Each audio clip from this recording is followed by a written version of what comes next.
कई बार ऐसा होता है कि ये अपनी जरूरत को पीछे छोड़कर दूसरे की मदद करने चल पड़ते हैं। अब आते हैं फेमस पर्सनालिटी की तरफ। 18 जुलाई, सलमान खान। आप बॉर्न लीडर हैं, लेकिन आपके अंदर छुपा हुआ है एक तूफान। लेकिन ये जिनसे मोहब्बत करते हैं ना, बहुत ज्यादा लॉयल होते हैं और उसको हासिल भी करते हैं। कई बार ये लोग एक्सपीरियंस करते हैं इंटरनल कॉन्फ्लिक्ट, जैसे ये बहुत ज्यादा।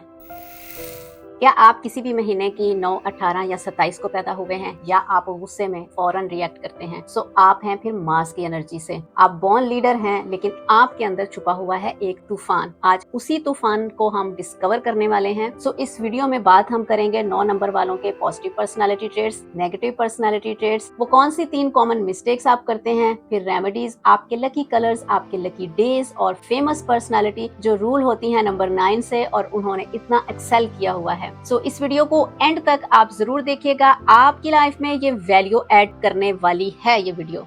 नंबर 9, अगर आप किसी महीने की 9, 18 या 27 को पैदा हुए हैं, या फिर अगर आपका लाइफ पाथ नंबर या डेस्टिनी नंबर 9 है, तब भी ये वीडियो आपको डिस्कवर करने में अपनी क्वालिटीज हेल्प करेगी। लाइफ पाथ नंबर के लिए ये आप स्क्रीन पर एक डेट ऑफ बर्थ देख रहे हैं, डेट, मंथ, ईयर, इन सबको आपने सम कर लेना है और सिंगल डिजिट पर ले आए। अगर नंबर 9 है तो फिर वो आपका लाइफ पाथ नंबर या फिर डेस्टिनी नंबर उसको भी बोलते हैं, वो होगा। सो डिस्क्रिप्शन में भी आप चेक कर सकते हैं कैसे फिगर आउट करना है अपना या किसी और का लाइफ पाथ नंबर आप कैसे ढूंढ सकते हैं। सो नंबर 9 ये न्यूमरोलॉजी सीरीज का लास्ट नंबर है। इससे पहले 1 to 9 तक हमने कंप्लीट सीरीज बनाई है, डिस्क्रिप्शन में आप चेक कर सकते हैं। अगर आप या आपके कोई और दोस्त या फैमिली में किसी और नंबर से रूल करते हैं, आप उनके बारे में जानना चाहते हैं, तो आप डिस्क्रिप्शन में लिंक आपको मिल जाएगा। सो नंबर 9 रूलिंग प्लैनेट है मार्स यानी कि मंगल, और आपका एलिमेंट है फायर। तभी मैंने आपको कहा था कि आप बहुत जल्दी गुस्से में आ जाते हैं। सो आपके अंदर एक आग भड़क जाती है। अगर मैं 1 वर्ड में इसको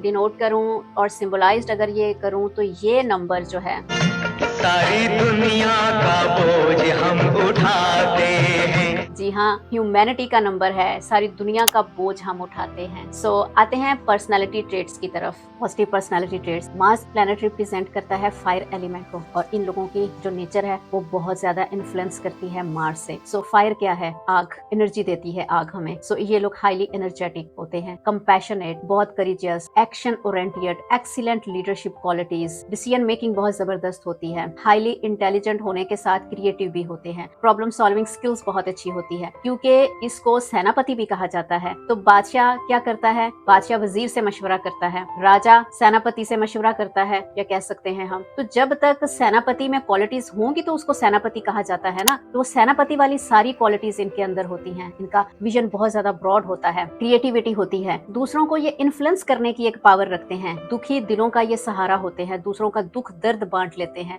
और कई बार ऐसा होता है कि ये अपनी जरूरत को पीछे छोड़कर दूसरे की मदद करने चल पड़ते हैं। आपको ज्यादातर लोग मेडिकल में जो डॉक्टर्स हैं वो इस नंबर 9 से मिलेंगे। अगर ये लोग किसी चैरिटी ऑर्गेनाइजेशन, एनजीओ में काम करें, तो इनका पैशन और इनका प्रोफेशन दोनों मिलके इनको नेक्स्ट लेवल तक ले जाएंगे, क्योंकि मेंटली सेटिस्फाइड होते हैं ये लोग। तो अगर आपका प्रोफेशन भी ऐसा आपको मिल जाए तो आप देखें कि आप कितना ग्रो करेंगे उस प्रोफेशन में। सो आप मुझे बताएं कि आप अपनी क्वालिटी से किस हद तक रेजोनेट करते हैं। सेकेंडली, इसमें हम जितनी बातें मेन डिस्कस करने वाले हैं, आपके positive negative traits, common mistakes, remedies, affirmations, उनका एक पीडीएफ बनाया है, उसको आप डाउनलोड कर सकते हैं डिस्क्रिप्शन से, क्योंकि आप अपनी कहानी के लेखककार हैं ना। तो जब आपको पता होगा कि कहां पर आपने इंटेंशनली इन क्वालिटीज को यूज करके और ज्यादा इनको पॉलिश करना है, और कहां आप मिस्टेक्स कर रहे हैं, ताकि वहीं पर आपने उस लूप को तोड़ना है। नेगेटिव पर्सनालिटी ट्रेट्स, जहां पर इनके अंदर लीडरशिप क्वालिटीज बहुत नेक्स्ट लेवल की हैं, वहीं पर ये लोग इगोइस्टिक भी हैं। इनको अगर कोई क्रिटिसाइज करे तो इनको बहुत गुस्सा आ जाता है, शॉर्ट टेम्पर्ड हैं, इनसे तनकीद बर्दाश्त नहीं होती, बहुत जल्दी रिएक्ट करते हैं। और एक तरह तो ये ह्यूमैनिटी का नंबर कहा जाता है, लेकिन ऐसा भी नहीं है कि आप दूसरे की मदद करने चल पड़ो और आपके पास अपने ही वसाइल नहीं है। ये भी देखने वाली बात है ना कि पहले खुद का कप भरा हुआ हो, लेकिन ये खुद भी सेक्रीफाइस कर जाते हैं, लेकिन दूसरे की मदद करने चल पड़ते हैं। ये लोग जहाँ पर अपने इमोशंस बताते नहीं हैं, एक एक्सप्रेस नहीं करते, लेकिन ये जिनसे मोहब्बत करते हैं ना, बहुत ज्यादा लॉयल होते हैं और उसको हासिल भी करते हैं। यानी कि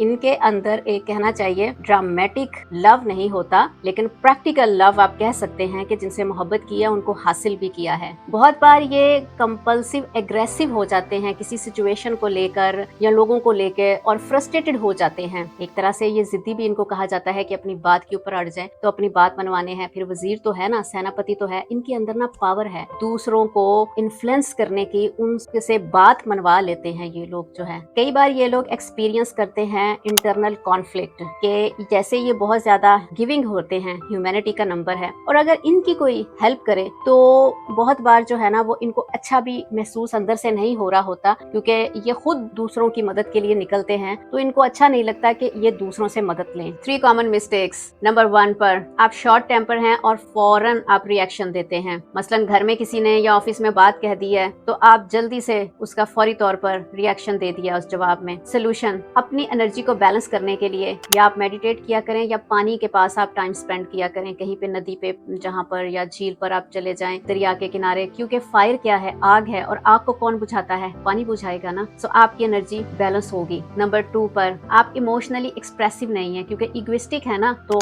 आपको ऐसा लगता है कि अगर आप अपने प्यार का इजहार अपने लव वन के साथ करेंगे या बीवी बच्चों के साथ करेंगे तो शायद ये कमजोरी है। इस वजह से आपकी मैरिड लाइफ में कुछ कॉन्फ्लिक्ट्स भी आते हैं। उनको समझ नहीं आती, उनको लगता है कि शायद आप उनके साथ प्यार नहीं करते। तो सोल्यूशन, आप उनको जज्बात अपने बताया करें, गले लगाया करें, उनको रोज आप कोई ना कोई सेंटेंस कहा करें कि मैं आपसे प्यार करता हूँ, आप मुझे बहुत अच्छे लगते हैं। ऐसे कोई जुमले आप उनसे कह सकते हैं। अगर उन्होंने आपका कोई काम किया है तो उस पे आप ग्रेटिट्यूड उनको कहा करें, ताकि उनको फील हो कि आप इमोशनली उनके साथ कनेक्टेड हैं, जुड़े हुए हैं। नंबर 3 पर चूंकि आपके अंदर लीडरशिप की क्वालिटीज होती है तो आप लीडरशिप की क्वालिटीज और कंट्रोलिंग बिहेवियर में आ जाते हैं कि आप घर में या ऑफिस में कंट्रोल करने की कोशिश करते हैं, कि हुक्म चलाते हैं कि आपकी बीवी ऐसे कपड़े पहनेंगी, बच्चे ये काम करेंगे, ऐसे पढ़ेंगे, और यहाँ जाएंगे, यहाँ नहीं जाएंगे। लीडरशिप की क्वालिटीज तो अच्छा है कि आप लीड कर रहे हैं, लेकिन ये आ जाता है आपका controlling behaviour. So solution, let go करना सीखें। आप एज अ टीम मेंबर उनके साथ काम करें, क्योंकि सभी की राय को आप अहमियत देंगे तभी तो मुश्तरका टीम वर्क आप कर सकते हैं। अब लकी कलर, जितना रेड और मरून की फैमिली है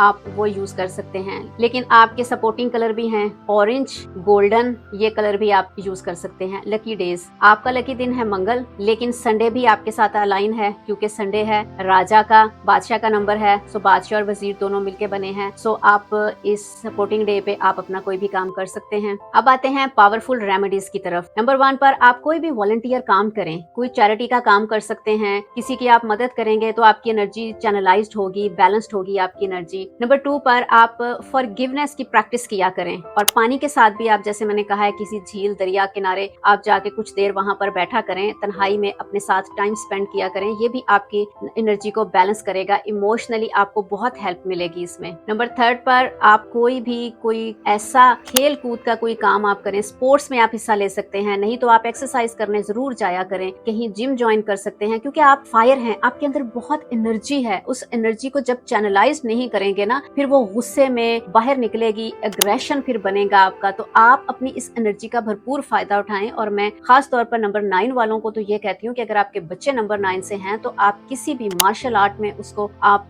एडमिशन करवा दें, उसको किसी ना किसी स्पोर्ट्स में आप जरूर डालें, नहीं तो वो किसी ना किसी का सर फोड़ता ही रहता है। घर में वो अपनी एनर्जी को ना वो शो करता रहता है, चीजों को छेड़ता रहता है, या घर वालों की आफत जो है वो लेकर आता है, वहाँ उनकी कमबख्ती आई रहती है। और एफर्मेशंस नेक्स्ट लेवल पर काम करती हैं, इसीलिए PDF बनाती हूँ और उसमें आपकी एफर्मेशंस होती हैं रेलेवेंट आपके नंबर से। आप सुबह और शाम, ज्यादा अगर नहीं भी कर सकते, सिर्फ 1 मिनट के लिए मिरर में अपनी आईज में देखें, एनर्जी है ना आंखें, तो आईज में देखें, देखकर आप वो एफर्मेशन कहें, आप खुद देखेंगे डिफरेंस अपने आप में, यानी कि वो आपके रेलेवेंट नंबर से वो एफर्मेशंस बनाई जाती हैं। अब आते हैं फेमस पर्सनालिटी की तरफ। अक्षय कुमार 9 सितंबर, प्रियंका चोपड़ा 18 जुलाई, सलमान खान 27 दिसंबर, जिया बच्चन 9 अप्रैल, पूनम ढिल्लू 18 अप्रैल। आप देखें कि ये कितना अच्छा एक्सेल कर सकती हैं, तो आप क्यों नहीं कर सकते। सो अब तक की वीडियो के लिए इतना ही। आप खुद को भी जाने, दूसरों को भी आप पहचाने, आपके रिलेशनशिप बहुत अच्छे होंगे। सो नंबर 1 to नंबर 9 तक सीरीज की लिस्ट आपको लिंक्स सारे डिस्क्रिप्शन में मिल जाएंगे। तो आप मुझे कमेंट बॉक्स में बताइए कि आप कितनी बातें इससे रेजोनेट करते हैं। अब तक के लिए इतना ही। बहुत सा ख्याल रखिएगा अपना और अपने चाहने वालों का। और हाँ, PDF का लिंक डाउनलोड करना मत भूलिएगा, क्योंकि आप अपनी स्टोरी के हीरो हैं।